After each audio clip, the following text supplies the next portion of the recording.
আসসালামু আলাইকুম। আমরা বাংলার কাজী নজরুল ইসলাম, বঙ্কিমচন্দ্র চট্টোপাধ্যায়, শরৎচন্দ্র চট্টোপাধ্যায়, হ্যাঁ, এই তিনটা মহান সাহিত্যিক নিয়ে আলোচনা করবো ইনশাল্লাহ আজকে। প্রথমে কাজী নজরুল ইসলাম। কাজী নজরুল ইসলামের প্রথমে জন্ম তারিখটা বেশি ইম্পর্টেন্ট। তিনি জন্মগ্রহণ করেন 24শে মে 1899। হ্যাঁ, এটা তার জন্ম তারিখ ইংরেজিতে। হ্যাঁ, ইংরেজিটা এটা, আর বাংলার জন্য 11ই জ্যৈষ্ঠ। 11ই জ্যৈষ্ঠ 1306 বঙ্গাব্দ। হ্যাঁ, তার বাসাটা কোথায় এটা বেশ ইম্পর্টেন্ট। হ্যাঁ, বর্ধমান জেলায় আসানসোলের চুরুলিয়া গ্রামে। হ্যাঁ, বর্ধমান জেলার আসানসোলের চুরুলিয়া গ্রামে। তাহলে কোথায় বাসা? বাসা হচ্ছে আসানসোলের চুরুলিয়া গ্রামে। জন্ম হচ্ছে আপনার 1899 সালে। হ্যাঁ, 1899 সালে। জসীমউদ্দীনেরও জন্ম এটাই। হ্যাঁ, মনে রাখতে পারেন। 1899 সালে 24শে মে, হ্যাঁ, তিনি জন্মগ্রহণ করেন। তার পিতার নাম কাজী ফকির আহমেদ। হ্যাঁ, আর মাতা হচ্ছে জাহেদা খাতুন। পিতা মাতাটাও লাগে অনেক সময়।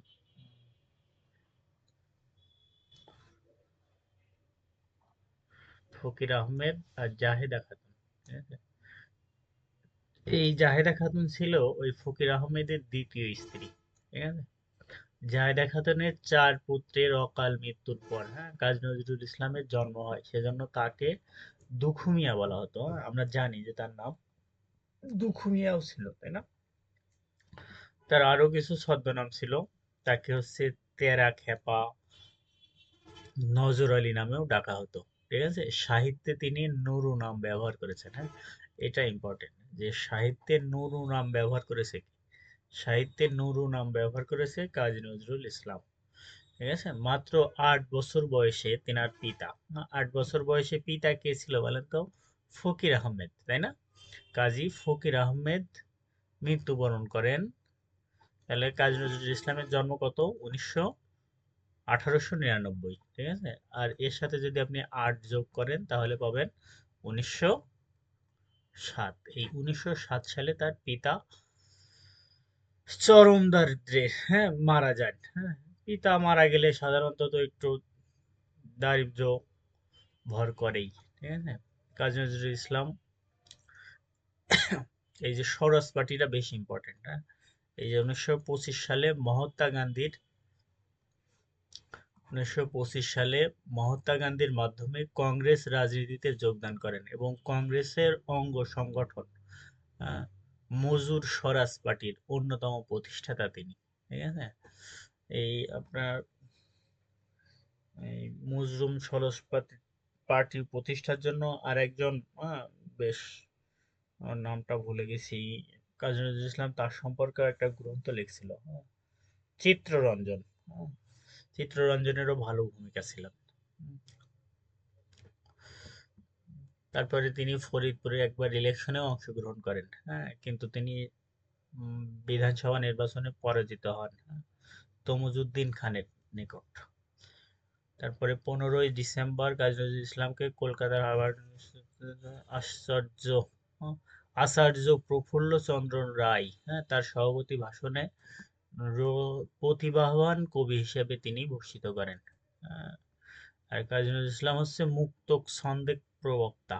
এটা ইম্পর্টেন্ট যে মুক্তক ছন্দের প্রবর্তককে, মুক্তক ছন্দের প্রবর্তক। এই যে মুক্তক ছন্দের প্রবর্তক। তিনি বাংলা ভাষায় প্রথম ইসলামিক গান ও গজল রচনা করেন। কাজী নজরুল ইসলামই প্রথম বাংলা ভাষায়, যে আমরা গজল দেখি না, যে মসজিদের ওই পাশে আমার কবর দিস ভাই। ঠিক আছে? এই যে সব ইসলামিক গজল টজল যেগুলো এখন বেশ জনপ্রিয়, ঠিক আছে? এটা বাংলা ভাষার জন্য তিনি এর পথপ্রদর্শক ছিলেন। ঠিক আছে? দুর্ভাগ্যবশত 1942 সালের, হ্যাঁ, 10ই অক্টোবর 1942 সালে তিনি প্রিক্স ডিজিজড, হ্যাঁ, এটা মানে বাক রুদ্ধ হয়ে যাওয়া, হ্যাঁ, ব্যাধিতে আক্রান্ত হয়। হ্যাঁ, আর তিনি আমরণ নির্বাক অবস্থায় জীবনযাপন করেন। তাহলে এখানে কিছু গুরুত্বপূর্ণ সাল আছে, হ্যাঁ? গুরুত্বপূর্ণ সালের ভিতরে তিনি জন্মগ্রহণ করেন 1999 সালে, তাই না? ওনার পিতা মারা যায় 1907 সালে। তারপরে 1925 সালে তিনি স্বরাজ পার্টির প্রতিষ্ঠা করেন। তারপরে 1942 সালে তিনি বাকরুদ্ধ হয়ে যান। 1942 সালে পিক্স ডিজিজ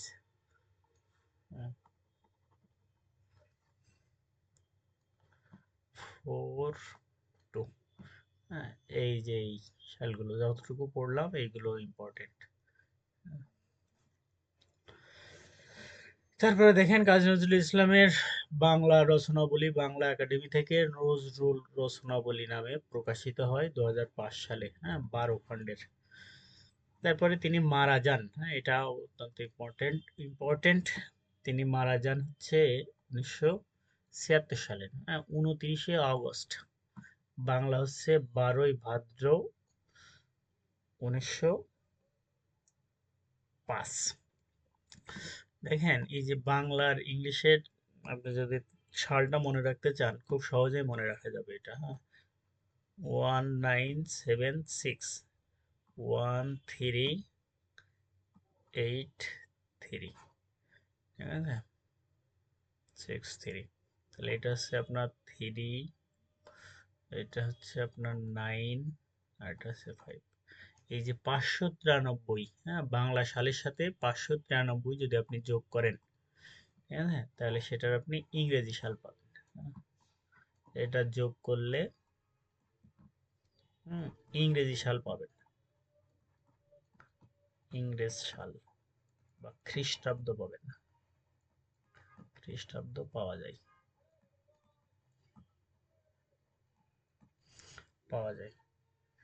1976 সালের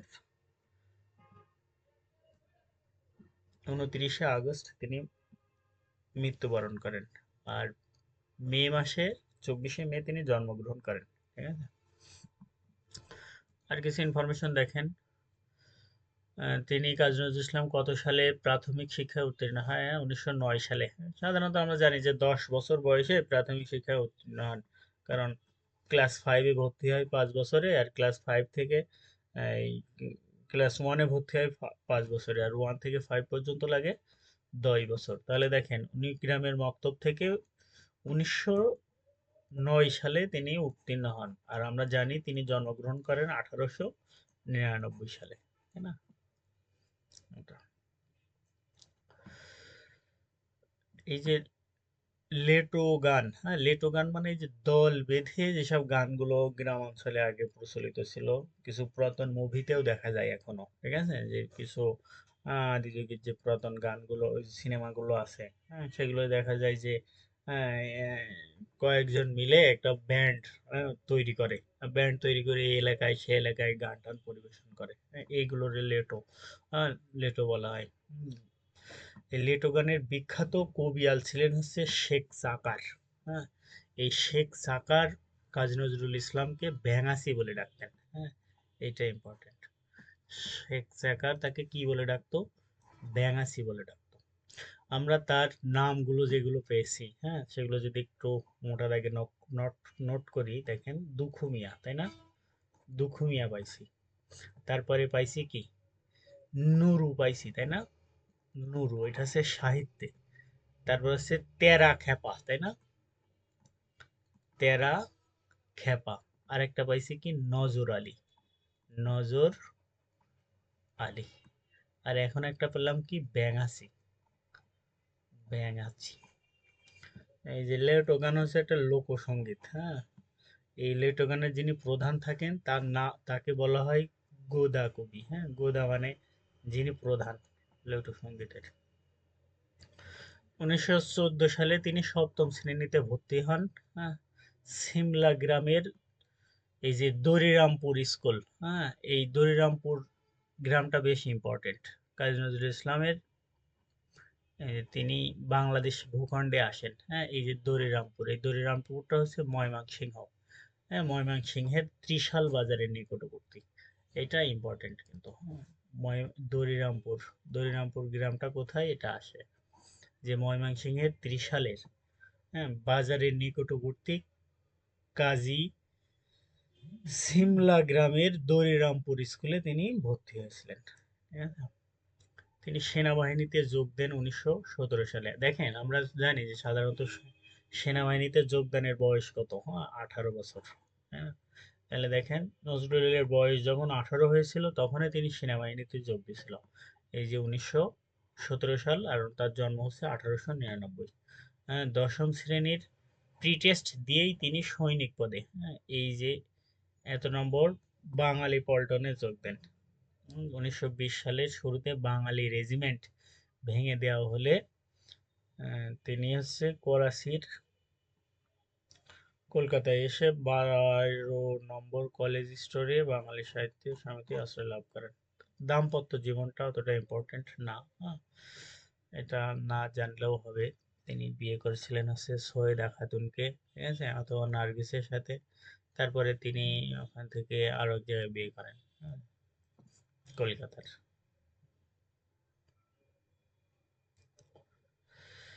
এই যে নজরুল কর্তৃক কিছু দৈনিক পত্রিকার যুগ্ম সম্পাদক ছিল, সেগুলো ইম্পর্টেন্ট, হ্যাঁ, প্রচুর ইম্পর্টেন্ট। দেখেন, তিনি হচ্ছে সন্ধ্যা পত্রিকা, হ্যাঁ, নবযুগ, হ্যাঁ, নবযুগের সাথে তিনি যুক্ত ছিলেন।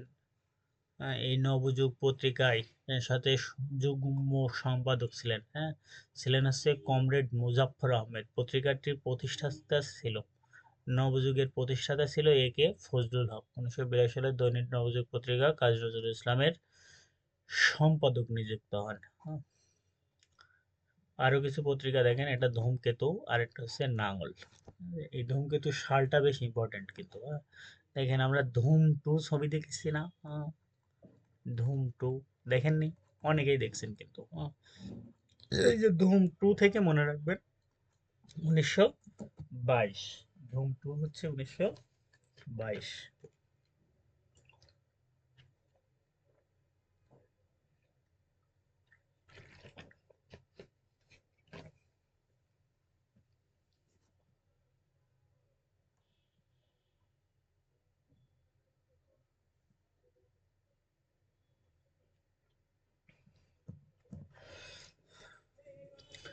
তারপরে কাজী নজরুল ইসলামের, হ্যাঁ, যে প্রথম প্রকাশনীগুলো আছে, হ্যাঁ, এগুলো বেশ ইম্পর্টেন্ট।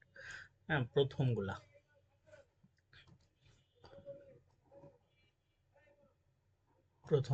হ্যাঁ, দেখেন, প্রথম রচনা, হ্যাঁ, বা গল্প সে বাউন্ডেলের আত্মকাহিনী।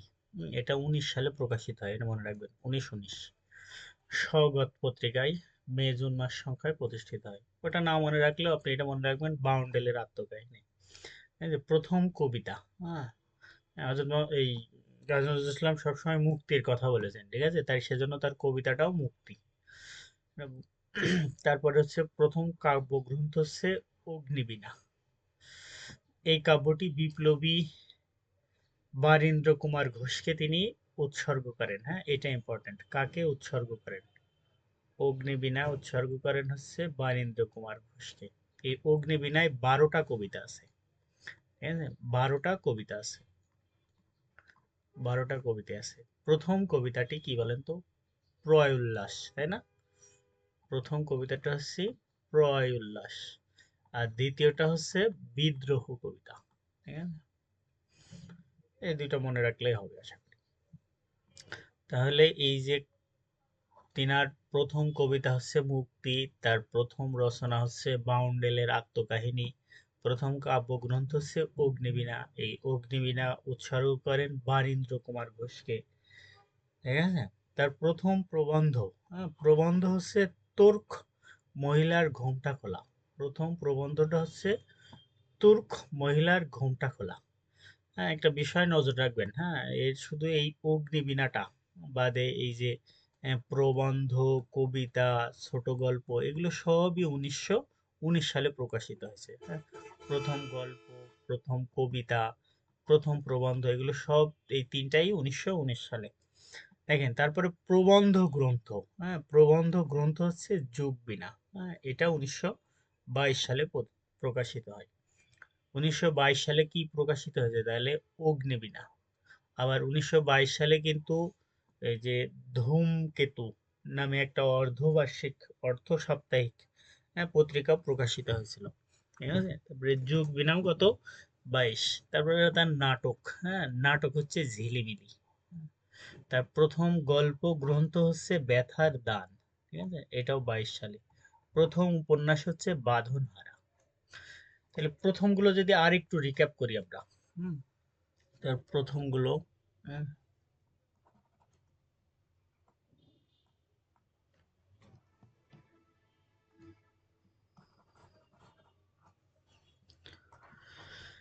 তাহলে প্রথম রচনা হচ্ছে বাউন্ডেলের আত্মকাহিনী, রচনা বা গল্প। কবিতা হচ্ছে মুক্তি, কাব্যগ্রন্থ হচ্ছে অগ্নিবীণা, প্রবন্ধ হচ্ছে তুর্ক মহিলার ঘোমটা খোলা, প্রবন্ধ গ্রন্থ হচ্ছে যুগবীণা, নাটক হচ্ছে ঝিলিমিলি, গল্পগ্রন্থ কি? গল্পগ্রন্থ হচ্ছে ব্যথার দান, আর উপন্যাস, উপন্যাস হচ্ছে বাঁধনহারা। হ্যাঁ, এই চারটা একটু মুখস্থ করার চেষ্টা করবেন। তারপরে দেখেন এই নজরুলের 5টি, হ্যাঁ, গ্রন্থ নিষিদ্ধ হয়েছিল। এই যে নিষিদ্ধ গ্রন্থগুলো, এটা হচ্ছে নিষিদ্ধ গ্রন্থ 5টি। হ্যাঁ, সাহিত্যিক সমালোচক শিশির কর নিষিদ্ধ নিষিদ্ধ নজরুল নামক গ্রন্থে 5টির কথা উল্লেখ করেছে। হ্যাঁ, এটা সাহিত্য সমালোচক শিশির কর, হ্যাঁ শিশির কর। সেই 5টা যদি আমরা একটু দেখি, এই যে একটা হচ্ছে যুগবীণা। যুগবীণা কত সালে বলেন তো? 22 সালে। হ্যাঁ, এইটাই প্রথম নিষিদ্ধ হয়। ঠিক আছে, তারপরে বিষের বাঁশি, হ্যাঁ বিষের বাঁশি, আরেকটা হচ্ছে ভাঙার গান, আরেকটা হচ্ছে প্রলয় শিখা, আরেকটা হচ্ছে চন্দ্রবিন্দু। হ্যাঁ, গ্রন্থ হিসেবে অগ্নিবীণা কবিতাটি, অগ্নিবীণা কাব্য গ্রন্থটি নিষিদ্ধ হয়নি। এর একটি কবিতা, হ্যাঁ, রক্তাম্বর ধরণী মা, এই কবিতাটি নিষিদ্ধ হয়েছিল। ঠিক আছে, রক্তাম্বর ধরণী মা কবিতাটি নিষিদ্ধ হয়েছিল। ঠিক আছে, তাহলে আমরা যদি দেখি নিষিদ্ধ গ্রন্থগুলো মোটা দাগে, তাহলে দেখেন যুগবাণী, হ্যাঁ, আরেকটা হচ্ছে যুগবাণী,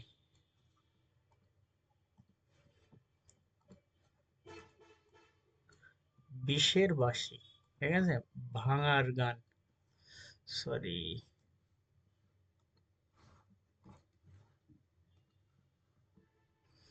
বিষের বাঁশি, ভাঙার গান, প্রলয় শিখা, আর হচ্ছে চন্দ্রবিন্দু।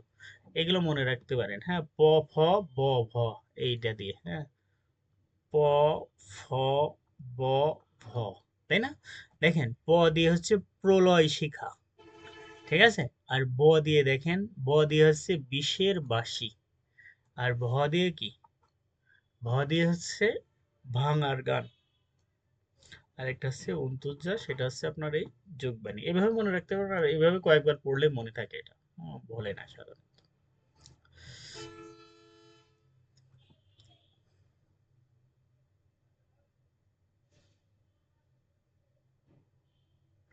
নজরুল ইসলামের কাব্যগ্রন্থ হচ্ছে 22টি। হ্যাঁ, আমরা দেখছি যে তার প্রথম কাব্যগ্রন্থ হচ্ছে অগ্নিবীণা, 22 সালে প্রকাশিত হয়েছিল। তার কাব্যগ্রন্থও কতটি? 22টি, এটা মনে রাখবেন। কাব্যগ্রন্থগুলো হচ্ছে 22টি। তার কাব্যগ্রন্থগুলো খুব সহজে দিয়ে মনে রাখা যায়। হ্যাঁ, দেখেন যদি আমি পেজটা একটু ছোট করি,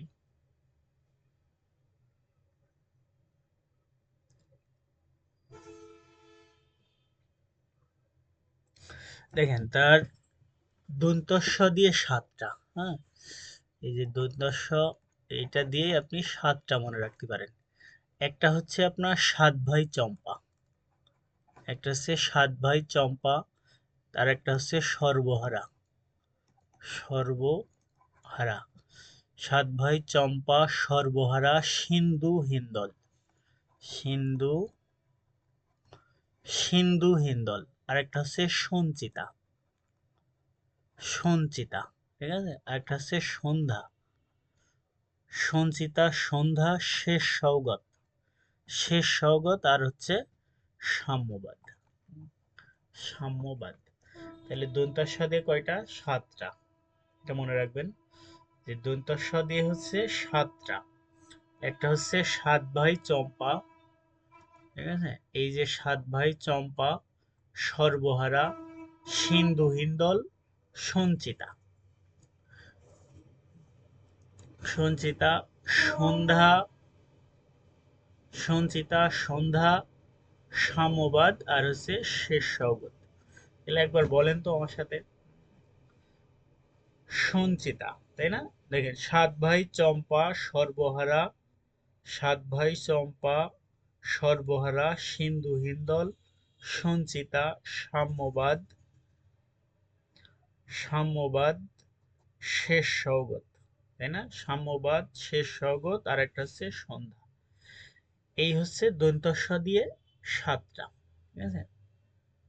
আর দেখেন ফুল আছে এখানে কয়েকটা, ঠিক আছে? সেই ফুলগুলো দেখেন,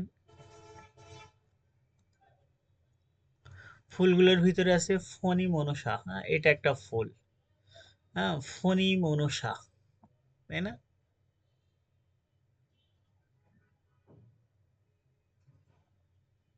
ফণী মনসা, ঝিঙে ফুল, ঠিক আছে? ফণী মনসা, ঝিঙে ফুল,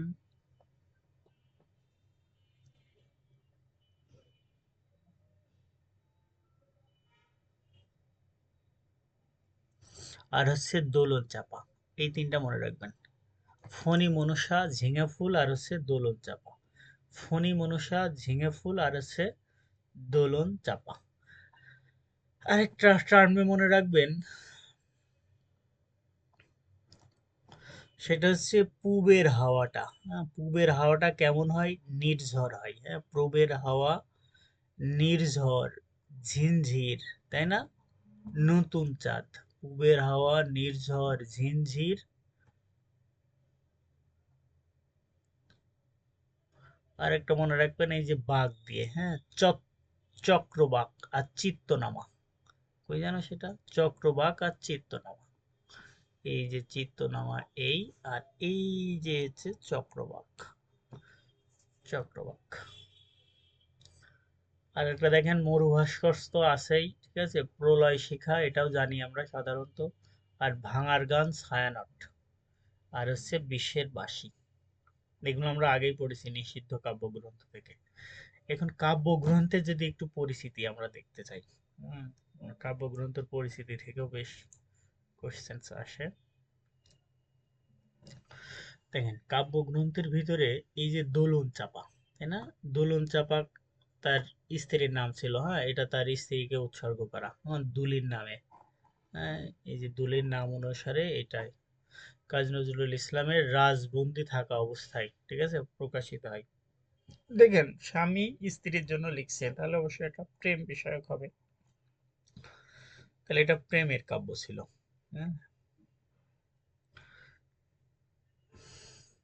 তারপর দেখেন বিষের বাঁশি, তাই না?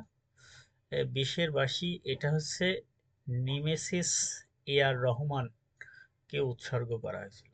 হুম, তারপরে ভাঙার গান, ওটার ইম্পর্টেন্ট না, ছায়ানট, এটাই মুজাফফর, হ্যাঁ কমরেড মুজাফফর ও কুতুবুদ্দিনকে উৎসর্গ করেন। এই কমরেড মুজাফফর কোথায় ছিল বলেন তো? কমরেড মুজাফফরের সাথে নজরুলের সম্পর্কটা কিভাবে? পত্রিকায়, তাই না? হ্যাঁ, নবযুগ, নবযুগ পত্রিকার মাধ্যমে এদের সংযোগ। চিত্তনামা, এই চিত্তনামা নামটাও আমি এর আগে উল্লেখ করছি। কোথায় বলেন তো? সরস পার্টিতে। হ্যাঁ, দেশবন্ধু সিআর দাস বা চিত্তরঞ্জন দাস। বাংলা সাহিত্যের নামটা বেশ ইম্পর্টেন্ট। হ্যাঁ, চিত্তরঞ্জন দার্জিলিং এ মৃত্যুবরণ, তার মৃত্যুতে শোকার্ত কবি। এই যে তিনি একটা কবিতা লেখেন, হ্যাঁ এই যে ইন্দ্রপাতন, এই ইন্দ্রপাতন কবিতাটি হযরত মুহাম্মদ সাল্লাল্লাহু আলাইহি সাল্লামকে, নাউজুবিল্লাহ, তিনি চিত্ররঞ্জন, হ্যাঁ এর সাথে তুলনা করেন। এই জন্য এই কবিতাটি কি হয়? বাজেয়াপ্ত হয়।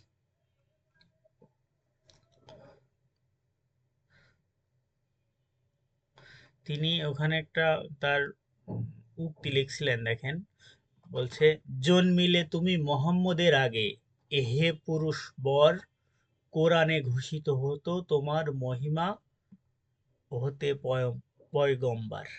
এটা বেশ কন্ট্রাডিক্ট উক্তি।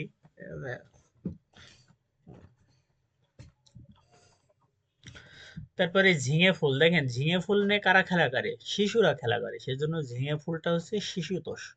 সাত ভাই চম্পা, আমরা জানি এই সাত ভাই চম্পাটাও শিশুতোষ। হ্যাঁ, সর্বহারা, ঠিক আছে, এটা কান্ডারির হুঁশিয়ার। তাহলে সিন্ধু হিন্দোল, এইটার হচ্ছে দারিদ্র কবিতাটি বেশি ইম্পর্টেন্ট। হ্যাঁ, এটা মনে আসে প্রায় যে দারিদ্র কবিতাটি কোন কাব্যগ্রন্থের? দারিদ্র কবিতাটি হচ্ছে সিন্ধু হিন্দোল কাব্যগ্রন্থের। তারপরে আছে সঞ্চিতা। হ্যাঁ, সঞ্চিতা হচ্ছে কাজী নজরুল এই রবীন্দ্রনাথের, আর সঞ্চিতা হচ্ছে কাজী নজরুল ইসলামের কাব্যগ্রন্থ। হ্যাঁ, এই সঞ্চিতায় তিনি কাজী নজরুল ইসলামকে কি করেন? উৎসর্গ করেন। আহ, বিশ্বকবি, হ্যাঁ, সম্রাট রবীন্দ্রনাথ ঠাকুর শ্রী শ্রী চরণা বিদ্বেষী, তিনি এইটাই লেখেন। চক্রবাক, চট্টগ্রাম হচ্ছে চট্টগ্রামের অবস্থানকালে লেখা অধিকাংশ কবিতা। হ্যাঁ, চক্রবাক চট্টগ্রাম, এটা মনে রাখবেন, চট্টগ্রামে চক্রবাক। তিনি এটি উৎসর্গ করেন তৎকালীন ঢাকা ইন্টারমিডিয়েট কলেজের, বর্তমান ঢাকা কলেজ, হ্যাঁ, ঢাকা ইন্টারমিডিয়েট কলেজের বর্তমান নাম হচ্ছে ঢাকা কলেজ, হ্যাঁ, অধ্যক্ষ সুরেন্দ্রনাথ মৈত্রীকে। সন্ধ্যা, হ্যাঁ, এই যে সন্ধ্যারই একটা গুরুত্বপূর্ণ কবিতা হচ্ছে আমাদের রণসঙ্গীত। হ্যাঁ, চলো চল চল চল চল চল ঊর্ধ্ব গগনে বাজে মাদল। হ্যাঁ, এটা 1928 সালে মুসলিম সাহিত্য সমাজের দ্বিতীয় বার্ষিক সম্মেলনে যোগদানের জন্য নজরুল ঢাকায় আসেন, ঠিক আছে। তখন তিনি সৈয়দ আবুল হোসেনের সরকারি বাসা বর্ধমান হাউজে, হ্যাঁ, বর্তমান বাংলা একাডেমি অবস্থানকালে এই গানটি রচনা করেন। এই গানটি প্রথম নতুন গান শিরোনামে শিখা পত্রিকায়, হ্যাঁ, প্রথমে চলচলের নাম ছিল নতুন গান, এটা শিখা পত্রিকায় প্রকাশিত হয়েছিল। এটি উৎসর্গ করেন মাদারীপুরের শান্তি সেনাদের, মাদারীপুরের শান্তি সেনাদের। 1972 সালে, হ্যাঁ, এটা ইম্পর্টেন্ট, 1972 সালে এই চল চল চলকে আপনার জাতীয় রণসঙ্গীতের মর্যাদা দেওয়া হয়। হ্যাঁ, প্রলয় শিখা, এই কাব্যগ্রন্থের জন্য কবি 6 মাস কারাভোগ করেন। মরু ভাস্কর, বোঝা যাচ্ছে যে এটা হযরত মুহাম্মদ সাল্লাল্লাহু আলাইহি সাল্লামের জীবনী। এটা 18টি খণ্ড কবিতা নিয়ে। শেষ সওগাত, এটার ভূমিকা এখানে হচ্ছে প্রেমেন্দ্র মিত্র। প্রেমেন্দ্র মিত্র হচ্ছে কালি ও কলম কবিতার সম্পাদক, তাই না? তারপরে সাম্যবাদী আছে, ফণী মনসা আছে, ঝিঞ্জির আছে, পূবের হাওয়া আছে, নিঝড় আছে, হ্যাঁ, নতুন চাঁদ। জাস্ট একটু দেখে নিন এগুলো। অগ্নিবীণাটা আমাদের একটু দেখতে হবে। মানে অগ্নিবীণাটাই তো কাজ, তাই না?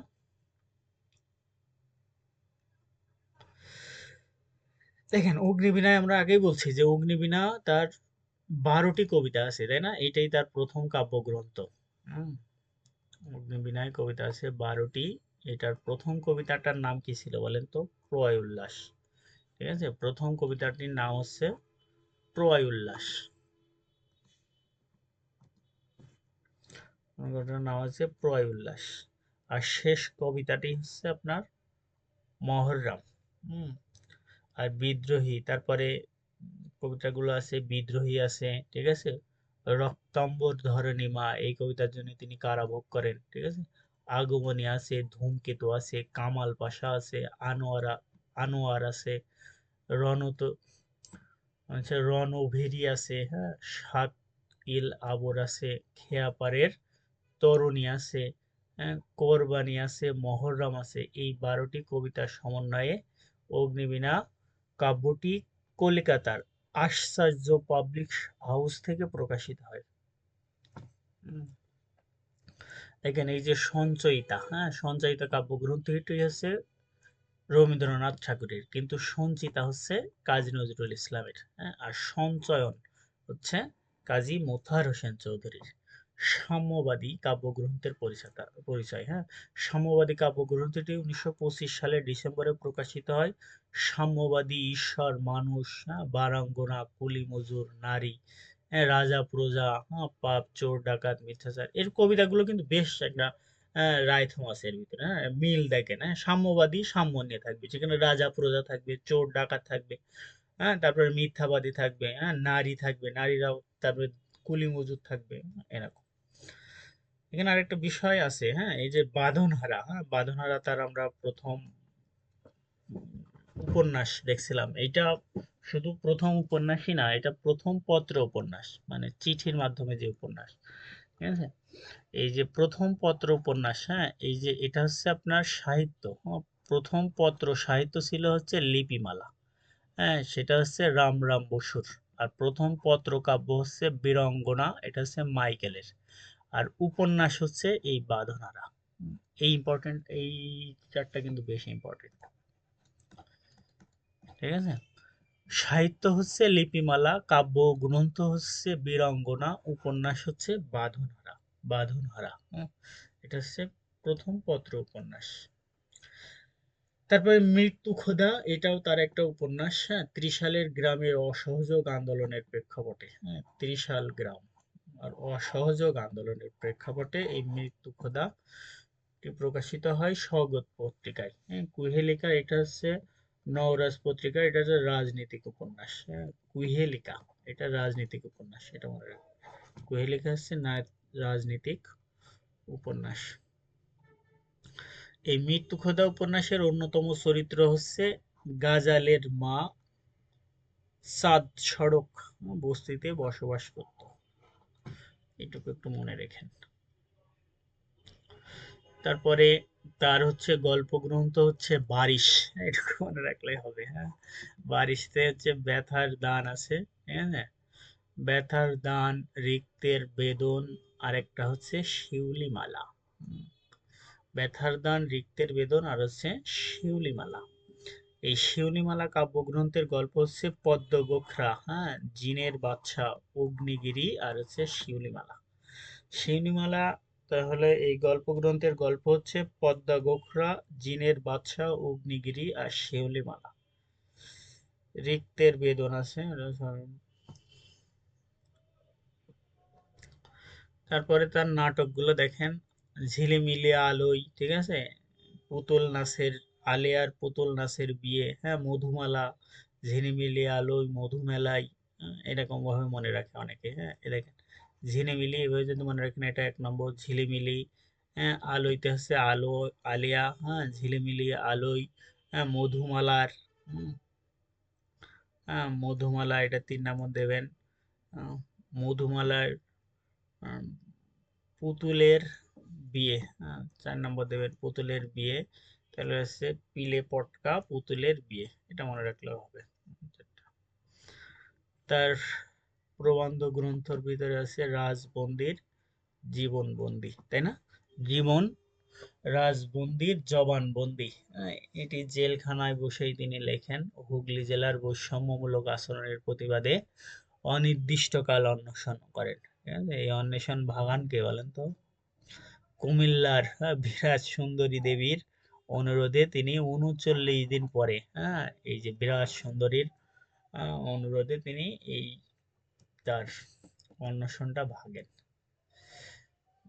আর এইখানেই তিনি নিজেকে বিদ্রোহী বলে, বিদ্রোহী কবি হিসাবে নিজেকে আত্মপ্রকাশ করেছে। যৌবনের গান, হ্যাঁ, 1932 সালে সিরাজগঞ্জের, হ্যাঁ, মুসলিম যুগ সমাজ কবি সমাজ কাজী নজরুল ইসলামকে অভিনন্দন জানাতে গিয়ে তাকে ভাষণ দেয়, তার পরিমার্জিত রূপই হচ্ছে একটা এই যৌবনের গান।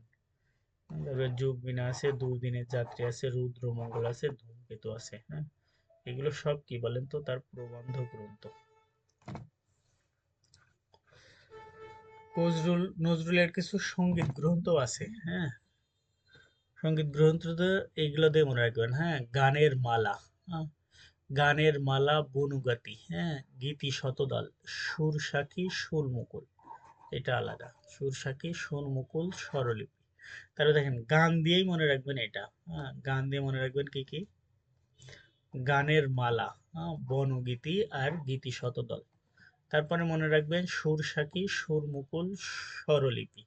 তারপরে নজরুল স্বরলিপি, নজরুল গীতিকা, চন্দ্রবিন্দু, হ্যাঁ, আর হচ্ছে চোখের চাতক, রক্তজবা আছে। তার কিছু অনুবাদ গ্রন্থ আছে, হ্যাঁ, এই অনুবাদ গ্রন্থগুলো ইম্পর্টেন্ট। রুবায়েতি ওমর খয়াম, রুবায়েতি ওমর খয়াম, ইরানের জীবনবাদী কবি কবি ওমর খয়ামের কবিতার অনুবাদ এটা। অনুবাদ কাব্য আম্পারা, এখানে হচ্ছে 38টা সূরার অনুবাদ আছে। দিওয়ানে হাফিজ, মক্তব সাহিত্য। তার চলচ্চিত্র আছে ধূপছায়া, চলচ্চিত্র হচ্ছে ধূপছায়া। নজরুল অভিনীত কবিতা এই সিনেমা হচ্ছে ধ্রুব। তারপরে কানাডায় নজরুলকে নিয়ে ফিলিপস সপারেল, নজরুল নামে সিনেমা তৈরি করেছেন। তিনি নজরুল কবেকে ঢাকায় নিয়ে আসা হয়? 24শে মে 1972 সালে। 72 সালের এই দিনেই তাকে জাতীয় কবি ঘোষণা করা হয়। 72 সালে তাকে ঢাকায় নিয়ে আসা হয়। এই সালগুলো আমি খুব সহজে মনে রাখার একটা ট্রিক্স বলছি। নজরুল ঢাকা, তার পদকগুলো একটু মনে রাখবেন।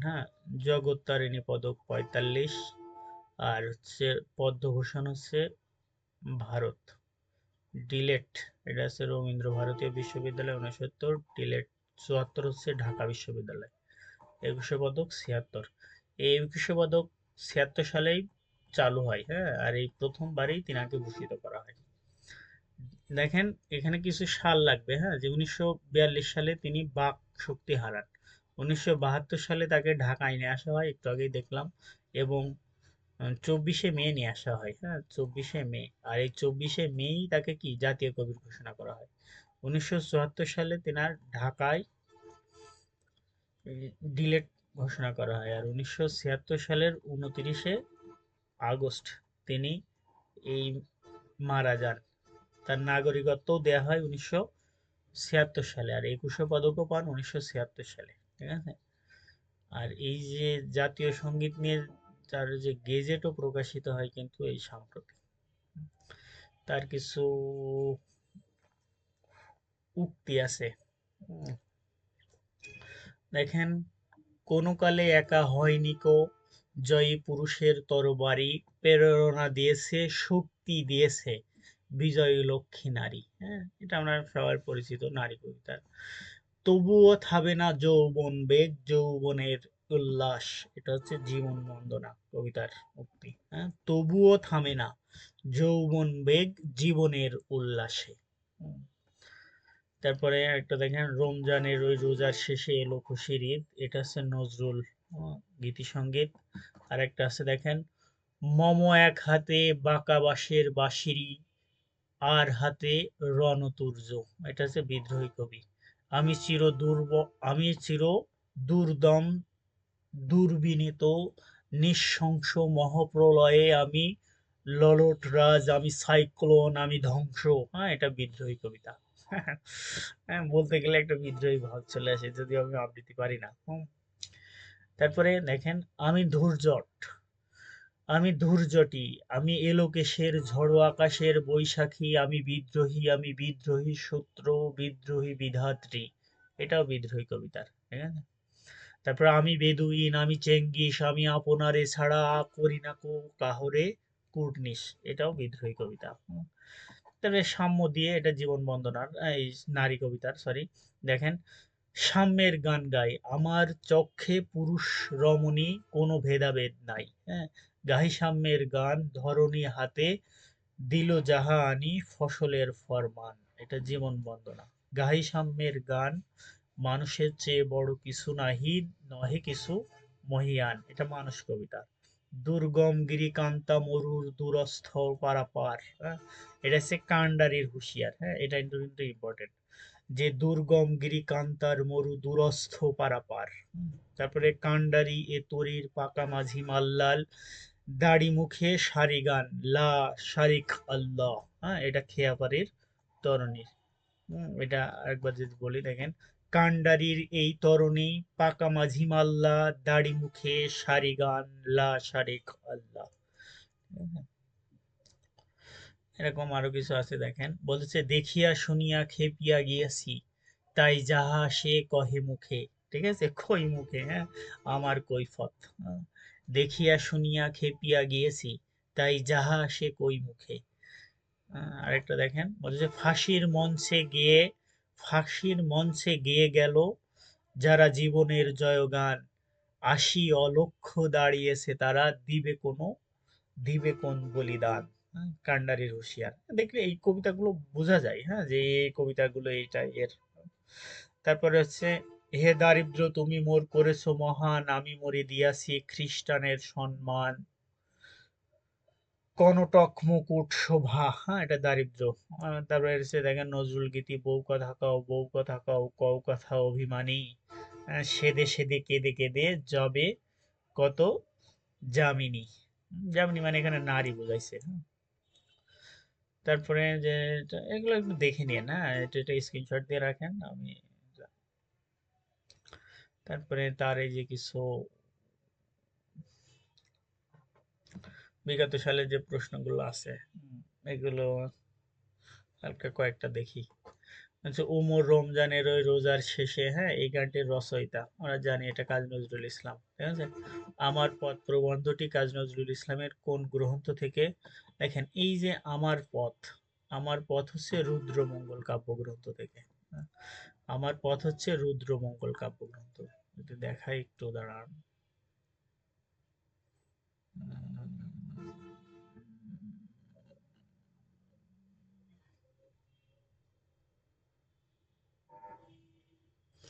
দেখাচ্ছি না, হ্যাঁ, এটা হচ্ছে চেক করে নেন আপনারা, যাদের এই বই আছে এটা, অথবা যারা ভিডিও পোস্ট করে একটু দেখে। তারপরে দেখেন নিচের কোন কাব্য কাজী নজরুল ইসলামের উদার নৈতিক, হ্যাঁ, ঐতিহ্য ভাবনার ধারক? এটা হচ্ছে অগ্নিবীণা। এখানে বিদ্রোহী আছে, বিদ্রোহী কবিতাটি যেহেতু আছে। ওই খেপেছে পাগলি মায়ের দামাল ছেলে, হ্যাঁ, এটা হচ্ছে পাশাকে বোঝা হয়েছে, হ্যাঁ, কামাল পাশা, বিদ্রোহী কবিতার বিদ্রোহী কাব্যগ্রন্থের একটা কবিতা। আমি কাজী নজরুল ইসলামের মোট 5টি গ্রন্থ উপন্যাস কোনটি প্রথম? হ্যাঁ, যুগবাণী প্রথম 1922 সালে, এটা 1922 সালে প্রকাশিত হয়। এর বাঁধনহারা কোন ধরনের? আমরা জানি এটা হচ্ছে পত্র উপন্যাস, তাই না? এটা উপন্যাস, এটা বাংলা সাহিত্যের প্রথম পত্র উপন্যাস, এটা 1922 সালে। অগ্নিবীণা কাব্যের প্রথম কবিতাটি, হ্যাঁ, এই যে প্রয়ের উল্লাস। কাজী নজরুল ইসলাম তার কবিতার, হ্যাঁ, কালা পাহাড়কে স্মরণ করেছেন কেন? হ্যাঁ, এই যে কালা পাহাড়কে স্মরণ করেছিল প্রচলিত ধর্ম সংস্কার, হ্যাঁ, বিদেশি ছিল বলে, হ্যাঁ, কালা পাহাড় এসে সবগুলো চুরমার করে দেবে, সমস্ত ভেদাভেদ। হ্যাঁ, কাজী নজরুল ইসলাম, হ্যাঁ, কাজী নজরুল ইসলামের রচনা 9 কোটি। হ্যাঁ, এই রচনার ভিতরে দেখেন ছায়ানট তার রুদ্রমঙ্গল, তার চক্রবাকচার, কিন্তু বালুচরটা তার না। ঠিক আছে। কাজী নজরুল ইসলামের গল্প, হ্যাঁ, এই যে পদ্ম গোখরাই তো তার একটা গল্প।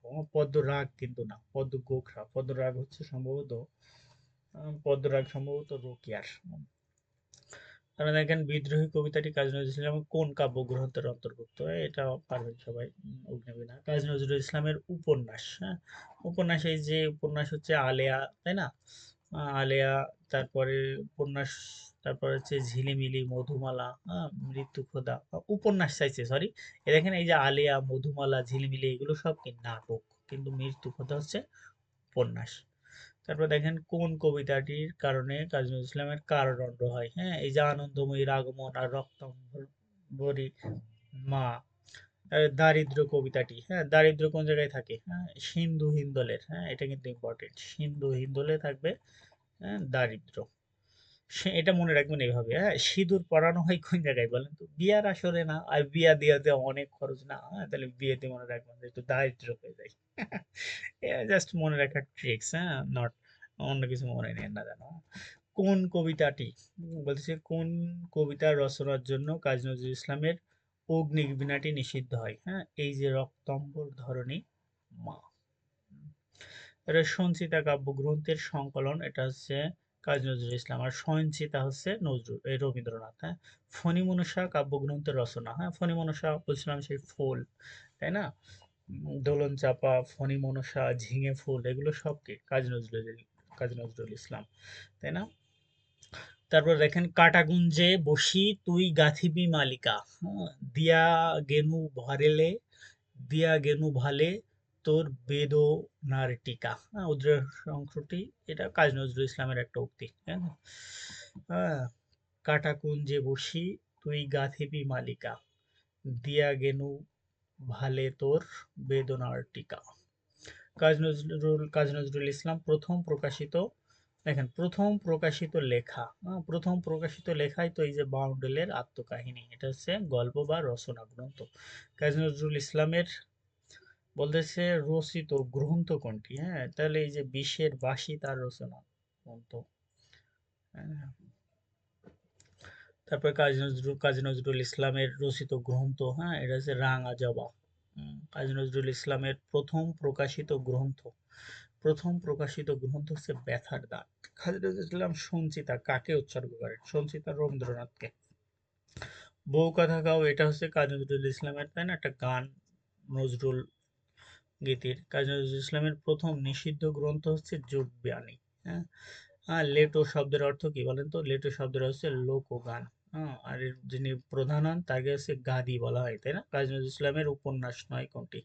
হ্যাঁ, এই যে ব্যথার দান কি তার উপন্যাস নাকি? ব্যথার দান হচ্ছে প্রবন্ধ গ্রন্থ, তাই না? তারপরে দেখেন এই যে জীবন বন্দনা কবিতাটি কাকে কাজী নজরুল ইসলাম জীবন বন্দনা। হ্যাঁ, এরকম আরো অনেক আছে, হ্যাঁ একটু দেখে নিন। আমি শুধু বিসিএস এর কোশ্চেন গুলো একটু রিপিট করে দিলাম। তো আমাদের পরবর্তী যিনি আছেন তিনি হচ্ছেন শরৎচন্দ্র, ঠিক আছে? এনআই বিসিএস এর যে 12টি লেখক আছে তার অন্তর্ভুক্ত নন তিনি। তবে ইম্পর্টেন্ট বেশ। বাংলা সাহিত্যের অপরাজেয় কথাশিল্পী, বাংলা সাহিত্যের অপরাজেয় কথাশিল্পী তিনি। হ্যাঁ, অপরাজেয় কথাশিল্পী।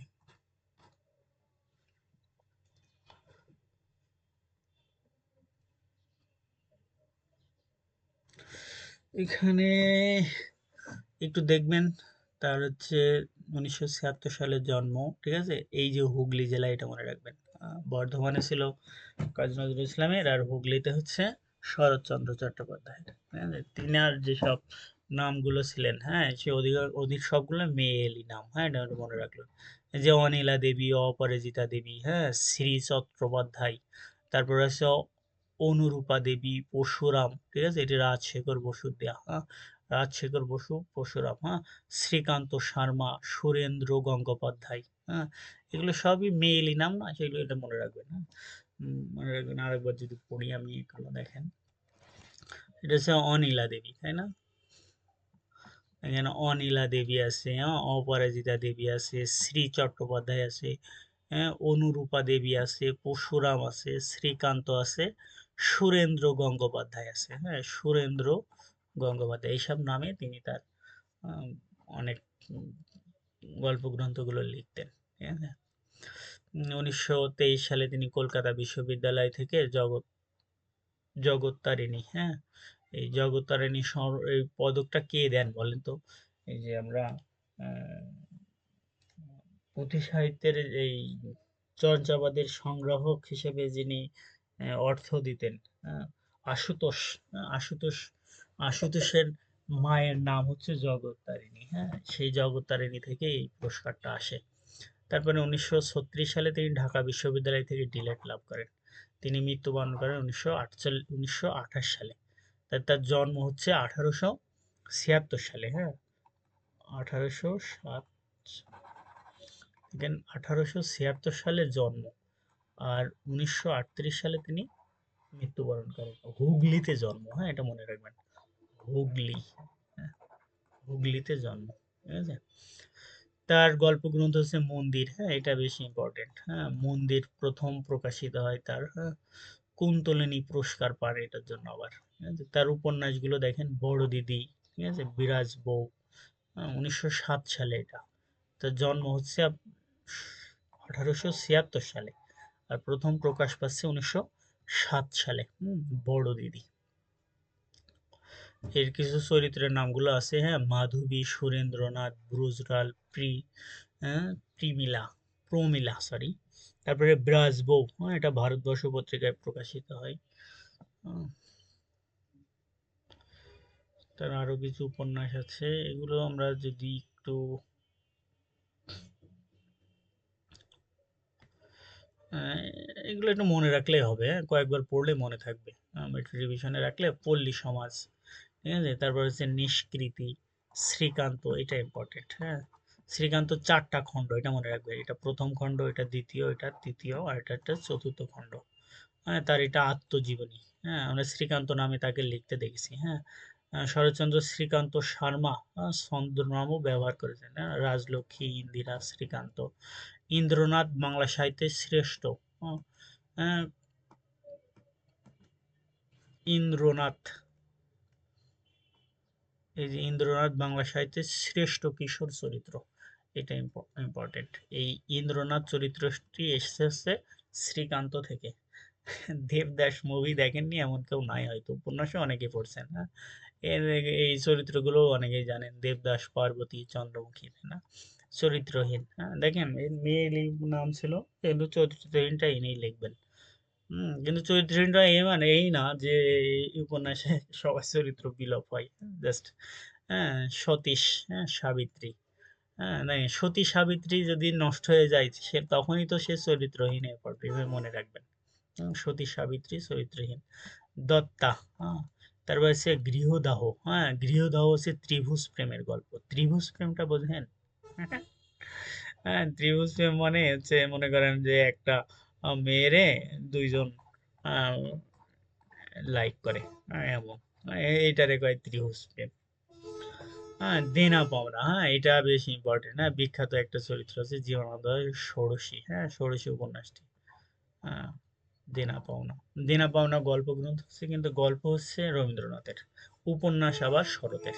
ঠিক আছে? পথের দাবি, হ্যাঁ, পথের দাবি হচ্ছে রাজনীতিক উপন্যাস। দেখেন রাজনীতির সমস্ত কর্মকাণ্ড কোথায় হয় বলেন তো? রাজপথে হয়, এটা মনে রাখবেন। তারপর হচ্ছে বিপ্রদাস।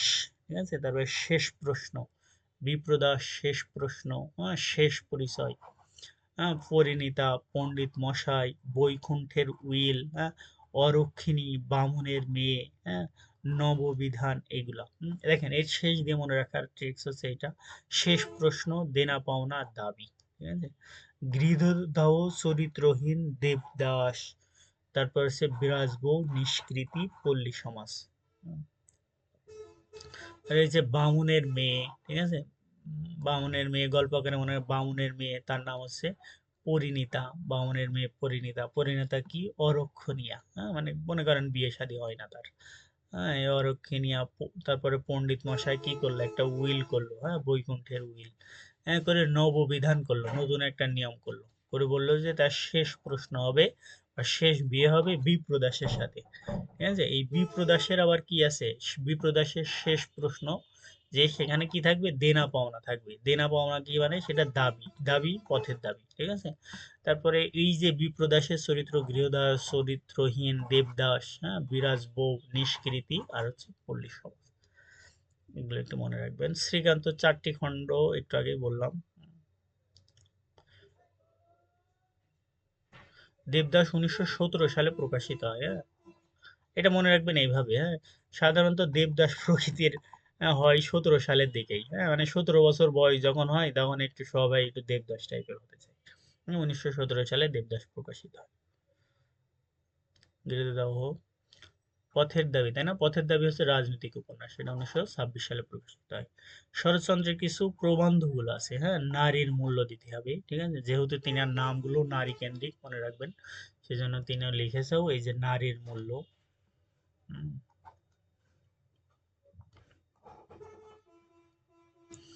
নারীর মূল্য, তরুণের বিদ্রোহ। নারীর মূল্য, তরুণের বিদ্রোহ। স্বদেশ সাহিত্য। এর কিছু ছোট গল্প আছে, কাশীনাথ, এইগুলো ইম্পর্টেন্ট। হ্যাঁ, মন্দির, মহেশ, হ্যাঁ, মহেশের এই যে গফুর আমেনা, তার মানে হচ্ছে মামলার ফল। হ্যাঁ, মামলার ফল, বিলাসী, এই বিলাসীটা ইম্পর্টেন্ট।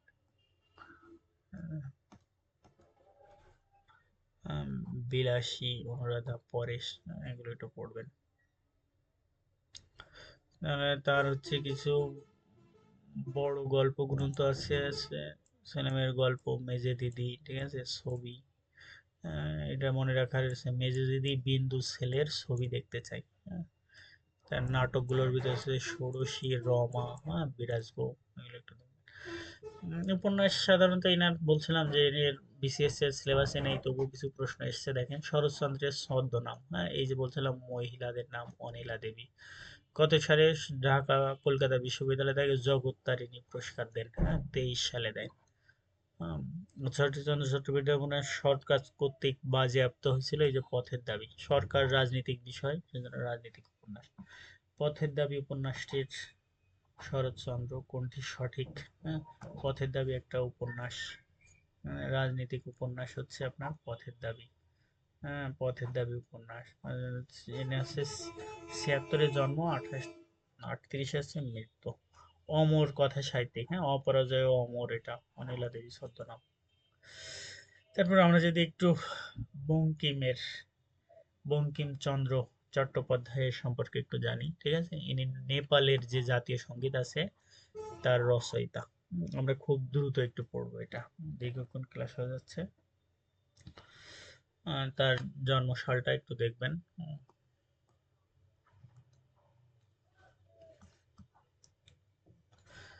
এখানে এই যে 26/6/1938, 1838, আর 1938 হচ্ছে শরতের মৃত্যু হয়েছিল। এর জন্ম হচ্ছে 24 পরগনার কাঁঠালপাড়া গ্রামে। হ্যাঁ এই কাঁঠালপাড়াটা ইম্পর্টেন্ট। বঙ্গীবের পিতা হচ্ছে যাদব চন্দ্র আর দুর্গা সুন্দরী, ঠিক আছে। পালামৌ ভ্রমণ কাহিনীর লেখক কে বলে তো? সন্দীপ চন্দ্র চট্টোপাধ্যায়, সঞ্জীব তার ভাই। হ্যাঁ 11 বছর বয়সে 5 বছরই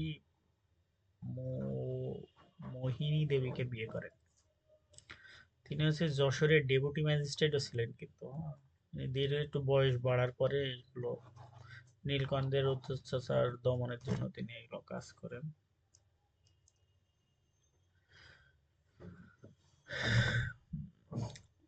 আসলে লং টাইম ক্লাস করা মাথা ধরছে। তিনি বহুমূত্রের রোগে অর্থাৎ ডায়াবেটিস, হ্যাঁ আক্রান্ত ছিলেন। 1894 সালে তিনি এই যে বঙ্কিমচন্দ্রের, এটা ইম্পর্টেন্ট কিন্তু, হ্যাঁ এই যে বঙ্গদর্শন কবিতাটি, হ্যাঁ পত্রিকা তিনি রচনা করেন। বিভিন্ন উপাধি দিয়েছিলেন, হ্যাঁ সাহিত্য সম্রাট, হ্যাঁ হিন্দু ধর্ম অনুরাগীদের কাছে তিনি ঋষি আখ্যা পান, ঠিক আছে। তার বাংলার স্কট বলা হতো তাকে, ঠিক আছে। ছদ্মনাম ছিল কমলাকান্ত। নিষ্ঠুর স্বাধীনতা পালন করার জন্য তাকে রায় বাহাদুর উপাধিও দিয়েছিল ব্রিটিশ সরকার। তার প্রথম কাব্যগ্রন্থ হচ্ছে ললিতা। তিনি উপন্যাসের জন্য বিখ্যাত, ঠিক আছে। দুর্গেশ নন্দিনী তার প্রথম সার্থক উপন্যাস। এটা শুধু তারই না, বাংলা সাহিত্যেরও। 1865, এটা মনে রাখবেন, 1865 দুর্গেশ নন্দিনী। দেখেন আমরা যদি তার উপন্যাসগুলো খুব সহজে মনে রাখতে পারবানি, হ্যাঁ দন্তান্বয় থাকবে শেষে। দেখেন মৃণালিনী, হ্যাঁ রজনী, রাধারানী, দেবী চৌধুরানী, হ্যাঁ এই যে নি থাকবে কোনগুলো? মৃ মৃণালিনী, মৃণালিনী, রজনী, দেবী চৌধুরানী, হ্যাঁ রাধারানী, এই চারটা গেল। তারপরে ইন্দিরা, বিষ বৃক্ষ, ইন্দিরা কেমন? বিষ বৃক্ষ, সীতারাম, রাজসিংহ, চন্দ্রশেখর। বেশ মিল আছে কিন্তু, হ্যাঁ কয়েকবার পড়লে মনে থাকবে এই ছন্দ অনুযায়ী, হ্যাঁ। মৃণালিনী, তারপর হচ্ছে রজনী, তাই না? মৃণালিনী, রজনী, রাজা, রাধারানী, দেবী চৌধুরানী, ইন্দিরা, বিষ বৃক্ষ, সীতারাম, রাজশেখর, চন্দ্রশেখর, তাই না? বঙ্কিমের উপন্যাস হচ্ছে 15টি। এই যে রাজমোহনস ওয়াইফ, এটি তার ইংরেজিতে রচনা। আমরা জানি মাইকেল ইংরেজি অনুরাগী ছিল, হ্যাঁ সেজন্য তিনি ইংলিশে লিখেছেন, কিন্তু বঙ্কিমও লিখছিল, ঠিক আছে। বঙ্কিম বাংলা ইংলিশ মিক্সড করে, ইনারও ইংলিশ অনুরাগী ছিলেন। তারপর হচ্ছে উপন্যাসের ভিতরে আছে কপাল কুণ্ডলী, ঠিক আছে, মৃগেলানিনী, যেগুলো বললাম আর কি, হ্যাঁ এগুলোই আছে। এটা প্রথম রোমান্স ধর্মী, হ্যাঁ কপাল কুণ্ডলী। এটা বেশ ভালো, হ্যাঁ এটা পড়েন একটু। হ্যাঁ এখানে একটা বেশ রোমান্টিক উক্তি আছে, হ্যাঁ পথিক তুমি পথ হারিয়েছো, হ্যাঁ হ্যাঁ বীরত্ব সংলাপ, এটা নীলানি। এটা যে কৃষ্ণকান্তের উইল আছে, হ্যাঁ, এটা ইন্দিরা, রজনী, রাজ চন্দ্রশেখর, আনন্দমঠ, রাজসিংহ, হ্যাঁ দেবী চৌধুরানী। এই যে ত্রয়ী উপন্যাসটা একটু দেখবেন, হ্যাঁ বঙ্কিমের আনন্দমঠ, দেবী চৌধুরানী আর সীতারাম।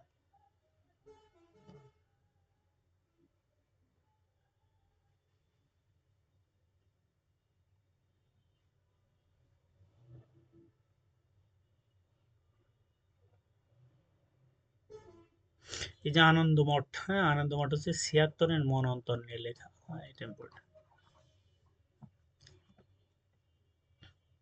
প্রবন্ধ হচ্ছে কমলাকান্তের দপ্তর, সাম্য, ধর্মতত্ত্ব, কমলাকান্তের দপ্তর হচ্ছে ৩টি প্রবন্ধ সংকলন।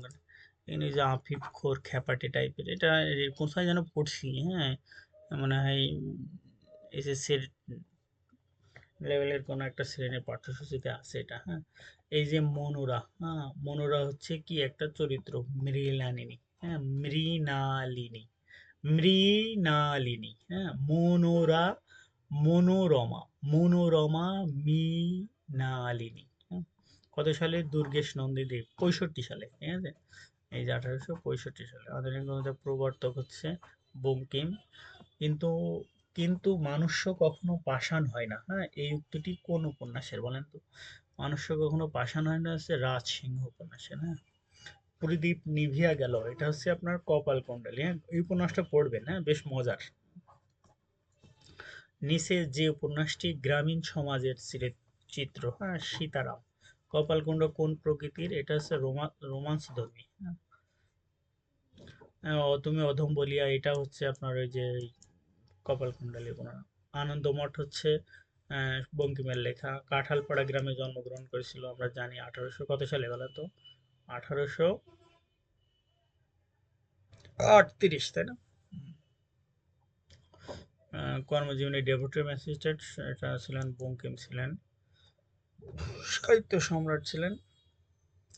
তো এই এ পর্যন্তই থাক, ধন্যবাদ সবাইকে, আসসালামু আলাইকুম।